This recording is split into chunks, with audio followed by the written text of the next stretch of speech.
हार्दिक पांड्या के जैसा ऑलराउंडर बनना और हार्दिक पांड्या जैसा बैटिंग बॉलिंग करना।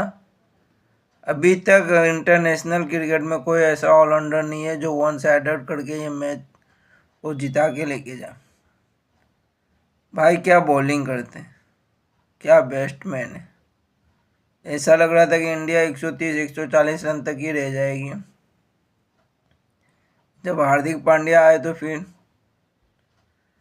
28 बॉल्स पे 59 रन बनाए और बॉलिंग करते हुए भी 2 over 16 run and 2 wickets.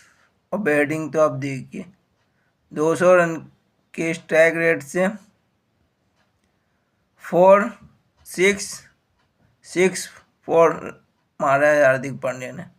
Hardik Pandya के जैसा बैट्समैन बनना और ऑलराउंडर होना ये बहुत ज़रूरी है। हर एक टीम को चाहिए हार्दिक पांड्या जैसा ऑलराउंडर मिले।